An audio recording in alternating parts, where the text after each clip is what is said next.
Everything that happens here is going to affect every other place in the world. When stakes are so high, we will keep fighting. You were born for this moment. I'm ready to win.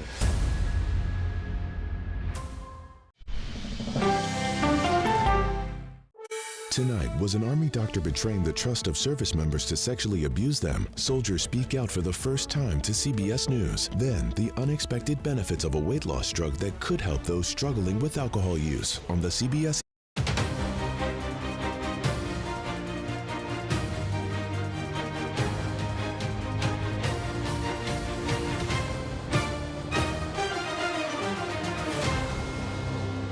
I didn't say that I agreed with the Alabama ruling. What the question that I was asked is, do I believe an embryo is a baby? I believe that every woman's got the right to make her own health care decision. Imagine if President Biden could be a peacemaker, a statesman, meeting with Egypt, with Jordan, with Saudi Arabia, with Israel, with the Palestinian representatives. Hello, I'm Ed O'Keefe, CBS News in Washington. Welcome to America Decides. There are just 2 days left until Republicans in South Carolina head to the polls for the next GOP primary. And once again, the issue of abortion rights is dominating the discussion. It all has to do with the Alabama State Supreme Court ruling last Friday that frozen embryos used for in vitro fertilization, or IVF, are considered children under state law. It's a ruling that could lead to people theoretically being sued or charged for destroying them. And it's an issue Democrats especially believe can help them turn out supporters this fall. Campaigning today in Michigan, Vice President Harris blamed the ruling squarely on former President Donald Trump. One must then ask, well, okay, how did this happen? And I would say, ask who's to blame. And I'll answer that question. When you look at the fact that the previous president of the United States was clear in his intention to hand-pick 3 Supreme Court justices who would overturn the protections of Roe v. Wade, and he did it. And that's what got us to this point today. The vice president's comments come as former UN Ambassador Nikki Haley is facing scrutiny for her response to the Alabama court ruling in 2 TV interviews. Take a listen. Embryos to me are babies. So even those created through IVF. I mean, I had artificial insemination. Yeah. That's how I had my son. So when you look at, one thing is to have to save sperm or to save eggs. But when you talk about an embryo, you are talking about, to me, that's a life. I didn't say that I agreed with the Alabama ruling. What the question that I was asked is, do I believe an embryo is a baby? I do think that if you look in the definition, an embryo is considered an unborn baby. CBS News political correspondent Caitlin Huey-Burns joins us now, just back from South Carolina, of course, Nikki Haley's home state. Part of what is so intriguing about her answers there is that this has actually been sort of part of her campaign, and it seems like she may have kind of bungled it a bit. Yeah, she did. And what's interesting here is that Haley has her own experience with fertility issues that she's been open about, especially in the context of talking about her position on abortion access. And she's tried to kind of present a nuanced view towards the issue in an effort to kind of appeal to a lot of different constituencies. But having just been in South Carolina, what's interesting about the coalition that she has been kind of building, or at least appealing to, it's not the conservative Republicans. They're already in Trump's camp. She's trying to kind of piece together a coalition of moderates, independents, and she may not want to admit this, but also Democrats. I've talked to a lot of Democrats at her events who are looking to turn the page from Trump, but also from Joe Biden, concerned about his age and their perceptions of his mental acuity. So this could kind of, as Democrats seize on it, certainly, to try to paint a broader brush here, this could kind of hurt her message. It's important to note, though, that she is down, 30 points in South Carolina. Right. There wasn't any sort of, ambition that she would win the state. But moving forward into some of these other Super Tuesday states, like Virginia, for example, it will be interesting to see kind of how that's perceived. And more broadly, I know you've been speaking with Planned Parenthood about how they believe this Alabama ruling could now scramble politics all over the country. Yeah, and it's interesting because this is an issue that, after Dobbs, which was over a year and a half ago, just continues to become more and more intense in terms of the way it's galvanizing voters. You don't really see that in American politics, as you know. An issue happens, and then people kind of move on. We've seen as time moves on, so too does this. So I asked, how are you going to see this play, and they believe that it is going to have a broader reach than those who are just concerned about abortion access. Take a listen. And do you think this, this focus on IVF, do you think it opened up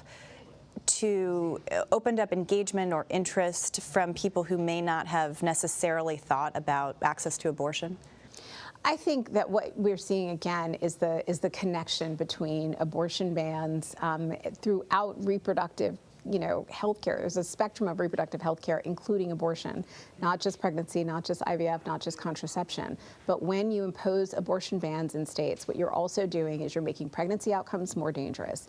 You're also, extending the line into other things that people may want to build, ban, criminalize, including IVF. And you're inviting politicians into the exam room. You're inviting them into your bedroom, and you're asking, essentially allowing them to make decisions about how you create or not create a family, right? That's essentially what all of these bans are about. And I think, this IVF decision will wake up yet another constituency of folks. And we're in an election year, certainly, so we're talking about this in terms of the presidential race, but there are a number of ballot measures in various states that she and others are obviously, and the Biden campaign focusing on, especially in Florida. Yeah, Florida, Nevada, Maryland, Arizona, New York, other places. The hope is it'll boost turnout. We'll see. Caitlin Huey-Burns, thank you as always. Thank you. We go now to Robert Costa, who, of course, is CBS News chief election and campaign correspondent and is on the campaign trail for us tonight in Charleston, South Carolina. Bob, part of what I think draws so much intrigue to what Haley had to say about the Alabama court ruling is how other Republicans have talked about this issue in the past, specifically IVF treatment. I want to play for you two examples of that. The former Vice President Mike Pence in a Face the Nation interview, and then the South Carolina Congresswoman Nancy Mace. Karen and I struggled for more than 5 years with unexplained infertility. I fully support fertility treatments, and I think they deserve the protection of the law. I don't support any effort to take away IVF from any woman in this country, number one. And this is an issue we're going to have to talk about. We've got to talk about abortion. We've got to talk about birth control. We've got to talk about making sure we don't take away women's rights to IVF for women who are childbearing age and want to give birth to children. That is something I'm extremely passionate about. I'll be working very hard to make sure that doesn't happen. So that's where many thought Haley's answer would fall, somewhere along the lines of what those two Republicans had to say. And it didn't. And now with 48 hours to go until South Carolina, it begs the question again of sort of why is she in this race and how much damage would an answer like that potentially do? Ed, always good to be with you. Looking at this issue and stepping back, it's evident that in 2022, abortion rights was on the ballot across the country. And looking ahead to November 2024, it's not only going to be on the ballot, but it's really going to be driving the political debate across the country. And this is not just about the South Carolina Republican primary or former Ambassador Haley's particular stance on this issue. This is about an issue that is galvanizing conversations in homes and at kitchen tables across the country as people really think through what do they want out of this election. Maybe a different answer on the economy or on the border, but also on abortion rights. And this is an issue I keep hearing from voters. I spoke to many of them today in South Carolina, and it's evident people are paying attention to what's happening in Alabama, and they're unsettled, especially those who support abortion rights, about what this is all going to mean for those who support that position in the coming months. 48 hours to go until that primary. You did talk to some folks there today. I think we can hear from them, or you can just give us a sense of what they're telling you. Nikki Haley is staying in this race. What do you make of that? I think it's awesome to see a woman run. I'm actually supporting Joe Biden, but I voted for Nikki Haley because I'd like to see the Republicans have a better candidate. So a Democrat what we're seeing voting... from... Go ahead, Bob. Go ahead. Well, Ed, what we heard from voters today was that there's an acceptance that former Ambassador Haley has a real tough road ahead of her in the next few days, ahead of Saturday's primary. But there is a push among some of those who are more independent Democrats, some traditional Republicans, for her to stay in this race, even if she loses her home state of South Carolina. And I've heard from some of the top donors in the country, they would like to see her stay in through Super Tuesday in early March, because there's a belief that something could happen to Trump politically or legally Think about this. Starting March 25th, Trump will have to be in New York City for a 6-week criminal trial over those hush money payments to adult film star Stormy Daniels back in 2016, made by Michael Cohen. And that could be a consuming issue that, if he's convicted, will leave him a felon who's also running for president. And these unsettled dynamics in the race are prompting so many donors and some voters here in South Carolina to say to Haley, to urge her campaign publicly and privately, to stay in it. And as long as the money's there, based on my conversation with Haley allies, there's a sense that she might stay in this not only until Super Tuesday in early March, but until April or May, or even until the convention. All right, Robert Costa, no one needs an excuse to go to Charleston, South Carolina, but a primary in 48 hours is a good reason. Thank you for being with us. We'll talk to you soon. Some Arab American leaders have been open about their displeasure with the president. Next, we take you to Michigan, where the Biden campaign's looking to make some amends. You're streaming America Decides.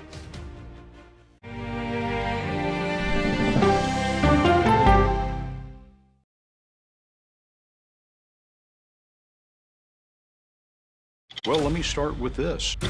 This really Have you told the government? Did any of that make sense? What's your response? You want me to just keep going with that argument? What have you learned? Do you know why? Why? Why? It's time for 60 Minutes, Sunday on CBS.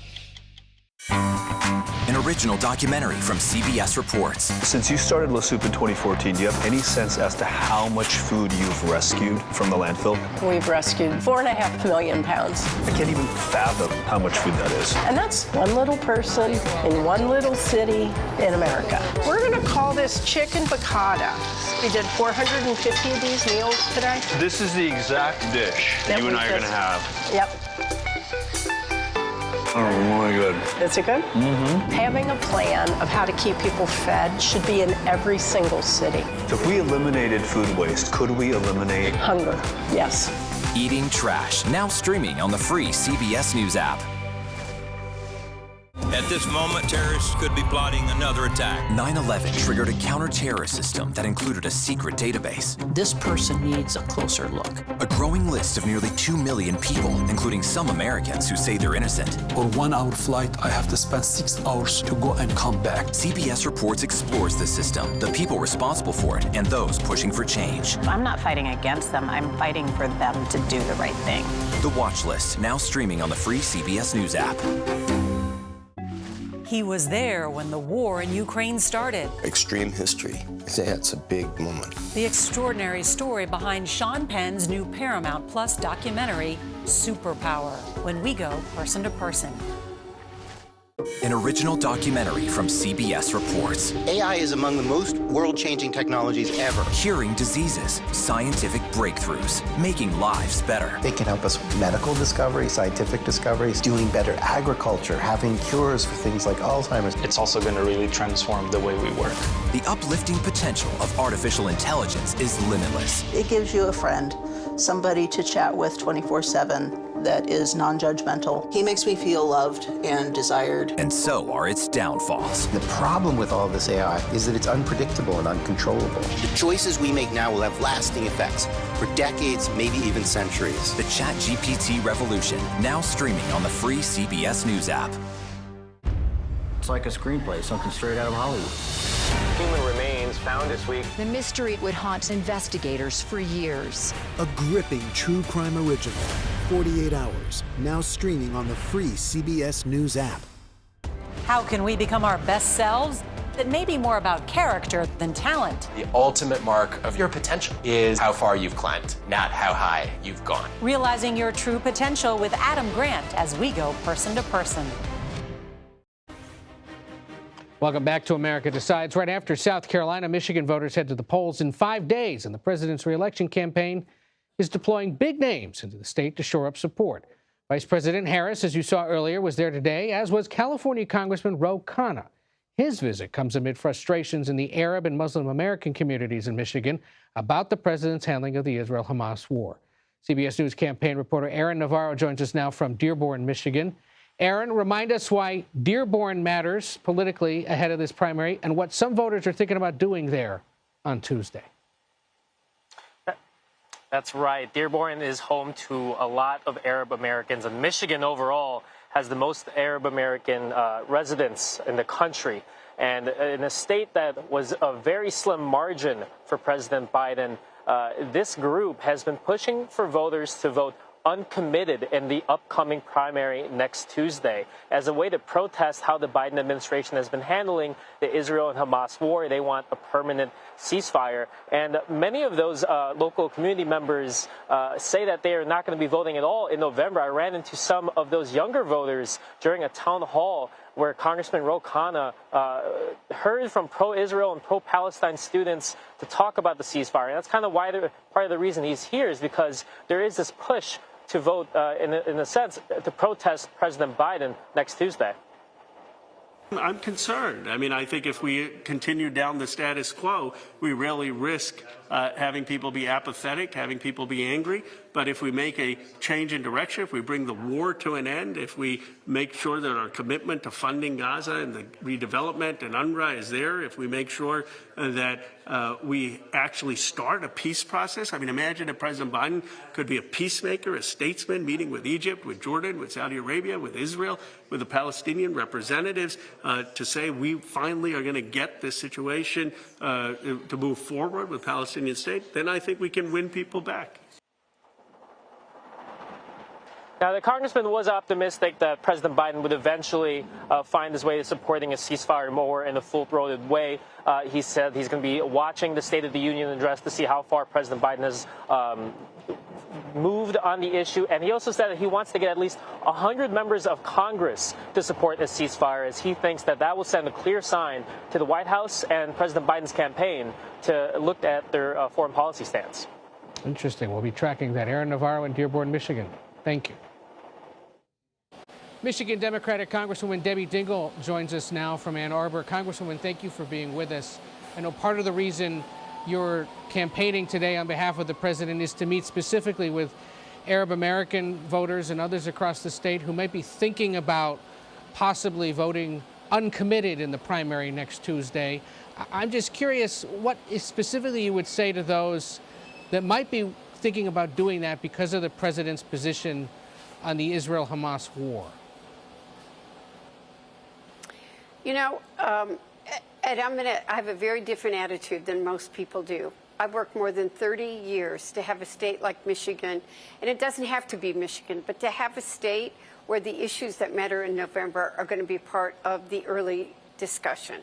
So what I'm happy about is this is going to be a very critical issue between now and it's for sure going to be one in November. And so instead of having this discussion and looking at these issues and having people understand how people feel and are impacted on October 15th, we're doing it now. Michigan is a purple state. I think it's going to stay purple right up until Election Day. And so I'm happy to see people like you and many others talking about these issues now so they can be addressed and discussed. Does this uncommitted movement run the risk of having too many people stay home in November and the president lose the Wolverine state to Donald Trump or whoever the Republican nominee will be? We have to do a good job. And look, I don't think people are going to be open until they see a ceasefire to the innocent life of civilians is stopped until we get the hostages home. That is another, we need the hostages to come home. But I think it is going to be incumbent upon people like me and others to also remind people who and what President Trump was when he was in office, that he called my neighbors venom. He said that they were poisoning the blood of our country. He wanted to ban their travel. He didn't want them entering our country. And by the way, I think that President Trump we'd be in far worse situation than we are now if he was president. So we have to have these serious conversations. We have to remind people of, I think, former President Trump is likely to be the candidate, and we're going to have very honest, frank discussions. I'm prepared to do it. And by the way, it's not just Arab Americans. We have to get in the union halls. We have to talk to young people. But I'll tell you something. You knew me. You knew me back in 2015 and 2016 when I said to people, one, Donald Trump could win, and then I told you Donald Trump was going to win, and too many people thought it was crazy. Nobody thinks I'm crazy. We know what we need to do. We're going to roll up our sleeves, and we're going to get it done. How does the ruling in Alabama regarding in vitro fertilization potentially change things in Michigan. And do you think, the vice president's there today and was discussing this issue. Do we need to hear more from the president directly about this? So I'm going to tell you that, by the way, polling is like an indicator. I don't trust polling. Polling showed Hillary Clinton was going to win when I knew she wasn't. But it's also an indicator. And I went in the field because I wanted to know what people were thinking. And the number one issue was choice. It was about the right of a woman to make her own decision. It's not something that government should be into. We're founded in this country on the separation of church and state. It's a tough issue. I'm a Catholic woman, but I believe that every woman's got the right to make her own health care decisions, period. And I think this is an issue that matters greatly. It energized voters in Michigan 2 years ago. I think they thought that, okay, they had protected their right to make their own health care decisions. This is about women's health care, and they're suddenly finding that, A, that's not true, and B, the man that appointed a Supreme Court that overturned Roe versus Wade might return. And the consequences of what that has impacted every woman in this country. But you know the president well, and he, like you, is Roman Catholic, and he doesn't talk about this as openly as someone like you or the vice president. Would having him as president discussing this issue more frequently potentially make a difference, or at least reinforce to voters how serious an issue it is, at least for Democrats? I think that you're going to see the president talk about the issue. I think that this is about a woman's health care. This is a woman's health care issue. It's about a woman being able to make the decisions about her body. It's between her, her doctor, other people that she wants to have involved. I think he is comfortable talking about that, and I think you're going to hear all of us talking about what's at stake here. I want to be able to make my own decisions between my doctor and me. And, I probably shouldn't even say this. I remember how hard it was. I am somebody who wanted to get pregnant and couldn't. That was the hardest time in my life.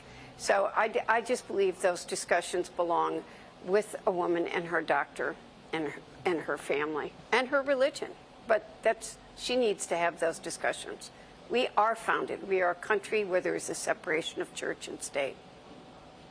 And I appreciate you sharing that personal reflection with us, because I think, it's something that is very real for obviously a lot of voters, not just in Alabama where this ruling has come, but all across the country where people may be thinking it could be my state next. So it's a really profound concern for a lot of Americans. Let me ask you real quick. I know you don't like polling. You say you don't rely on it, but you have a pretty good nose in your state for where the political winds are blowing. If the election were held today, would the president win Michigan?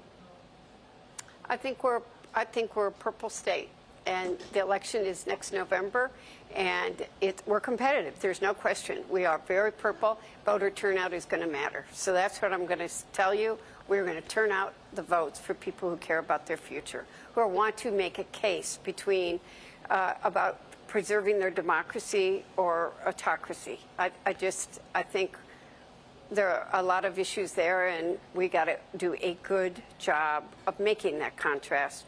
Do we want stability or do we want chaos?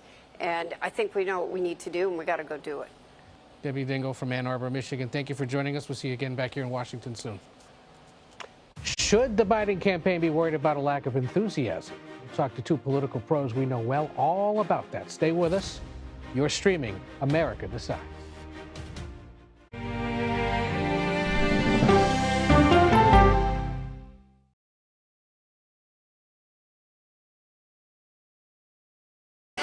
Hey there, welcome to The Uplift. I thought she was a groom, and I stepped back and I went, oh, you're the queen. She's gonna be with me every instant that I'm alive. I just wanted to see if you'd go to Disneyland with me today. I look over at him and he's smiling. I'm gonna remember that the rest of my life. They told us when he was gonna be born, he was only gonna live for 30 minutes. It's really a miracle that he's with us today. The Uplift. Stream now on the free CBS News app. There is no more room in our city. New York City is receiving record numbers of migrants. Today, we're going to have more than 500 adults and children come through that door. Tensions rise as shelters reach max capacity. We don't have to take care of them. CBS Reports goes inside a crisis cities and families are facing as they fight to survive. The United States still has a glimmer of hope for people to come here. Fighting for a future. Now streaming on the free CBS News app. She's a country music legend, philanthropist, fashion icon, and now rock star. I think there's a lot to be said about being comfortable with who you are. Find out what's next for Dolly Parton when we go person to person. An original documentary from CBS Reports. That desired farm is a wonderful place to raise children, and it still is. Promises broken. Black Americans have been the target of racism and discrimination pretty much from the time they acquired ownership in the land. Costing black farmers hundreds of billions in generational wealth. They did everything to make sure we were run off that land. But communities are uniting to continue the fight. Collective ownership is powerful. To keep their land and their dreams alive. To watch my children play on land that we own means everything. So land is power. Most definitely. 40 Acres and a Mule, now streaming on the free CBS News app. She is a beloved American icon and head of a media empire. But is Oprah Winfrey happy? How do you define happiness? Yeah, I call it happierness. Find out when we go person to person. An original documentary from CBS Reports. It was genocide, a deliberate effort by the United States government to eliminate the food source that was relied upon by Native American tribes. American bison were slaughtered and Native Americans displaced. And that's how tribes were subjugated to reservations and our lands were taken. But now, through conservation efforts at Yellowstone, Buffalo provided everything that we needed. Now they need help. a herd grows. We need to step up and help them. And a culture is reborn. When the buffalo return and come back, that's when our tribe will begin to heal. Yellowstone Bison Revival, now streaming on the free CBS News app. Welcome back to America Decides. We want to bring in two guys who know a thing or two about everything we've been discussing this half hour, Joel Payne and Chuck Rocha. Joel, a Democratic strategist and CBS News contributor. Chuck Rocha, Democratic strategist, former senior advisor to Bernie Sanders' 2020 presidential campaign, and the only man allowed to wear headgear when on set here in Washington. Gentlemen, good to see both of you. For you guys and Democrats, South Carolina happens this Saturday. That's a Republican prom. It's Michigan next Tuesday. And the machinations of progressives in that state trying to cause some trouble and take advantage of that state's uncommitted option, which is like the fifth option on the ballot, looks like it's picking up some steam and could cause some headaches for the president, right, Joel? Yeah, I think, look, there's obviously a lot of energy and a lot of frustration and emotion about what's going on in Gaza. I think Michigan kind of is seen as ground zero for the response to that. I think we shouldn't miss the fact that it's not just Michigan, by the way. There's young voters, there's voters who care about what's happening overseas all over the country. But I think Michigan will be an interesting test case for it. I wonder if the folks there are maybe betting a little bit too much on the fact that there isn't strong support for the president. You just had Congresswoman Debbie Dingell on, and she talked about the strong support in the state for the president. I think he expects to show up pretty strong in that primary. Yeah, I was going to say, is there a threshold, Chuck, at which the White House and his campaign would even start to sweat? Look, I think that they're going to sweat every day from now to the election, right? Like you have a guy that's running that he's done a lot of great things, but polls just continue not to get better for him, right? Even though I think most Democrats think he's done a good job. I've been in Michigan before. I remind everybody the Bernie Sanders-Hillary surprise in 2016. When you have folks who aren't really happy and they've got another place to go and they're not dyed-in-the-wool yellow dog Democrats like me, they can participate, and that's why we're covering this. So anything can happen in Michigan. I remind everyone of that. You both have been watching this sort of ongoing debate over whether a third party or other party option could drag just enough support away from the president, either at the state level or nationally. And both of you seem to be pouring cold water on the theory that this is ever going to matter. Oh, I pour cold water on the fact that a third party can win, but they can certainly cause havoc. I worked on Hillary in 2016, Jill Stein, Gary Johnson. 2000, we saw what happened with Ralph Nader. You've got No Labels. You've got these other third party entities. I think a good point to bring up is the fact they've got to get ballot access in enough places, which is still TBD. But the fact that the president is going to have to fight from his left flank or his outside flank is probably concerning to the folks in Wilmington. Let's be clear, this only matters in about 6 states: Pennsylvania, Wisconsin, Michigan, Nevada, Arizona, maybe Georgia. Okay, that's where it matters. If they're on the ballot there, North Carolina for sure. Yeah. But if they're on the ballot there, they can siphon off enough votes to where it becomes really problematic in a place where you only won by 10,000 votes, 20,000 votes. If they're not on the ballot, don't talk to me about it. Even in places, that's the thing. I mean, one of the things our polling director, Anthony Salvanto, was reminding me today, that often for Democrats at least, this early on, if it's showing up in the polling, someone's saying they want to vote for RFK or Cornel West, it's less that they're interested in that and more just general dissatisfaction with the incumbent Democrat. Here's the best news for the president. The fall off that he has seen in his public opinion ratings, it's with traditional Democratic constituencies. And I think you would expect a lot of those folks to come home. But he's got to earn those votes. He can't count on them as just turnout universes. He's got to persuade, do a lot of base persuasion this time around. There's a lot of people on the couches now just being a quarterback and doing all the things that they do. And Joe Biden's beat me in a primary before when I thought I had this thing made. I was measuring the drapes in the White House. Let me be clear. Remember that time with us in Iowa? I don't underestimate Joe Biden anymore. It's easy to say, oh, they've underestimated, and he just does it. I was talking in the green room to Joe, and I was like, I lost states to Joe Biden on Super Tuesday 4 years ago. We had 0 staff. Momentum does matter in these things, and organization matters, and other things matter. But these third-party candidates can be a pain in the you-know-what if they get on the ballot in a place like Pennsylvania, even though the economy's doing better and the stock market's doing better and all the things. How long do they tolerate the griping and groaning, though, before they have to get a little more worried? I think that you're going to constantly, because of his age and because it's Donald Trump, see this from now till November. Right. It's like the blocking and tackling that nobody wants to cover is the things that you got to have. You have to have a strong turnout operation in Philadelphia, Milwaukee, and Detroit. And if you lose 5 points of the black vote, you're in trouble. We both talk about Latino votes and how it's a persuadable universe. You got to bring that home in Nevada and Arizona, or this whole thing is over. Yeah, and the last thing I would just say really quickly, the couch, right? You're hearing about Biden versus Trump versus the couch. Making sure people don't stay home, just as important as people not showing up for a third party or for Donald Trump. True that. We've got some time to go, but it's good to check in with both of you, Joel Payne and Chuck Rocha. Thank you very much. And that does it for today. We'll be back with another edition of America Decides Monday at 5 p.m. Eastern. Thank you for streaming CBS News.